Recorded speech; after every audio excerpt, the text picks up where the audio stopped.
Hello नमस्कार, आप सब देख रहल बानी unplugged Ranjeet Yadav YouTube channel. और देखिए अभी हमनी के 2 दिन रांची में शूटिंग कैनी हजा, बहुत बड़ा बड़ा लोकगीत के। और रांची से शूटिंग के बाद हमनी के फिर निकल गल बनी जा। देखिए शौक से भैया प्रमोद प्रेमी यादव जी ड्राइव कर रहल बनी।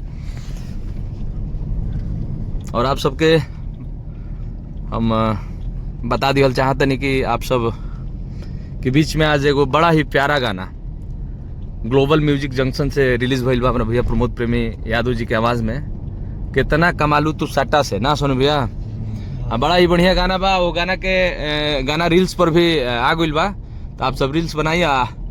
2 शब्द सोचाब की गाड़ी चलाते चलाओ भैया। बहुत प्यारा गाना आइल बा ग्लोबल से। आज हर एक गाना के जिसे आप सब आशीर्वाद देता नहीं। यादव जी के बारात जो गाना आइल बा और वीडियो बहुत जल्द आई। बहुत प्यारा सॉन्ग बा, आज ग्लोबल से आइल बा। तो सारा गाना के आप सब हमारे प्यार दी, आशीर्वाद दी, रील बनाई और हर एक बारात फंक्शन में बजाई गाना के। बहुत प्यारा प्यारा सॉन्ग आज के समय में आवा था। तो आप सबसे यही नहीं हो रहा अर्जी बा, तो आशीर्वाद भाई के अपन दीजिए। और आप सबके हम बता दिया चाहतनी कि बहुत ही बढ़िया बढ़िया गाना रिलीज भइल बा आप सबके बीच में। एगो एम्स म्यूजिक कंपनी से गाना रिलीज भइल बा, हीरोवर होता। बहुत ही हॉट टचिंग सॉन्ग बा, वो गाना के प्यार भी मिल रहल बा। आ जादू जी के बारात बड़ा ही बढ़िया लगन स्पेशलिस्ट गाना रिलीज भइल बा हमारा सोनू भैया मैनेजर साहब के कंपनी प्रेमी धुन से। वो गाना के बहुत ज्यादा प्यार मिल रहल बा। वही गाना के शूटिंग करे खातिर हमने के रांची में गोरनी हजा 2 दिन वो गाना के शूटिंग कैनी हजा और 1-2 गाना के शूटिंग भइला। अब आप सबके चाहब कि प्रेमी धुन के ऑनर सोनू भैया से अपने गाना के बारे में कुछ बोली। गाना बहुत ही अच्छा है और बहुत ही अच्छे लेवल से शूट हुआ है। जी जी, बहुत जल्द आप लोगों के बीच में आएगा प्रेमी धुन पे। वीडियो कब आई? 2-3 दिन में जी। वीडियो बहुत अच्छा है और आप लोग देखिए प्रेमी धुन पे आएगा। प्रेमी धुन से ही और ज्यादा से ज्यादा रील बनाइए। बहुत ही अच्छा गाना भी है जी, यादव जी के बारात जिसका टाइटल है। और आप सबके बता दी कि प्रेमी धुन से ही एगो भैया के ही कंपनी से प्रमोद प्रेमी यादव भैया के गाना बहुत ही बड़ा ब्लॉकबस्टर सॉन्ग भई रहे सावन में। एक तरफा जो उनके माने 1 नंबर पर है सोनावा सलामत रहे, ओकरो के आप सब प्यार देनी।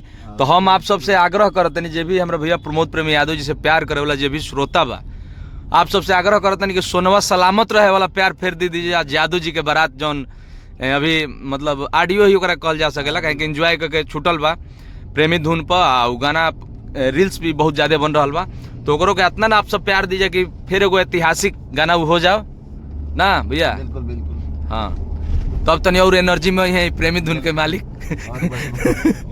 गाना बड़ा बड़ा होता है। हाँ, बड़ा लेवल पे बड़ी वीडियो रुपया कमाता रही। बड़ी रुपया कमाता है। आप सब आशीर्वाद दीजिए कि और भैया और ही ज्यादा कमास के और एनर्जी में और बढ़िया बढ़िया गाना लिया से पूरा हमनियों के खुशी होला। तो सब गाना के आप सब प्यार दुलार दे रहल बानी। और एगो गाना एगो और प्रमोद प्रेमी एंटरटेनमेंट प्रमोद प्रेमी भैया के ऑफिशियल चैनल से हिट कैले बा। कोई बोलता रे क्या भैया डायलॉग? कोई बोलता ही रे शेर है सोना, जौन की बाप रे बाप रील्स पर कवर गइल बा भैया। आप लोग के प्यार मिलता, 80,000 रील्स भी बन गइल।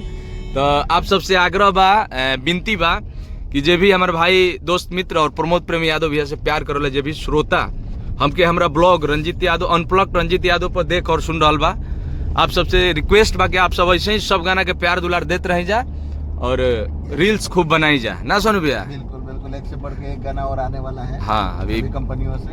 हाँ, अभी बहुत तगड़ा तगड़ा गाना आप सबके बीच हमनी के 30 तारीख एक और लगन स्पेशल गाना आएगा 360 से। हाँ, 30 तारीख के आप सबके बीच बहुत बड़ा गाना आ रहा बा 360 स्पेशल गाना है 9 कंपनी से। एगो गाना अब तो नवंबर बीते जा रहा बा, लेकिन एगो ऐतिहासिक सॉन्ग आप सब बने नहीं जा। सारे गाना से भी 2 तारीख को आएगा। जी जी, सब बैक टू बैक बड़े बड़े गाने छूट रहे हैं। जी जी, लोग प्यार दीजिएगा। जी जी। और आप सबको बता दी कि नवंबर तो 1-2 दिन में लास्ट हो जाइए। एगो आई रहे गाना नवंबर में जान, बड़ा ही प्यारा गाना रहे, हॉट टचिंग वो सॉन्ग रहे कि नवंबर में तू नंबर अपन बदल दिहलू ये जान हो।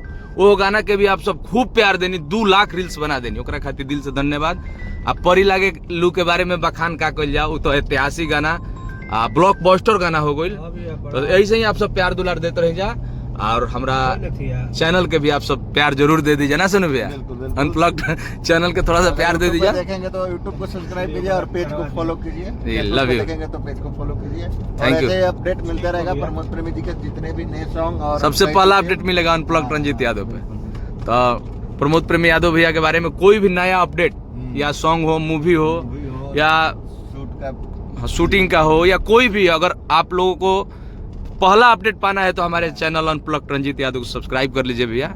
और सबको लव यू, हर हर महादेव। ऐसे ही हमारे भैया के सब गाना के प्यार दुलार देते रहिए। Thank you.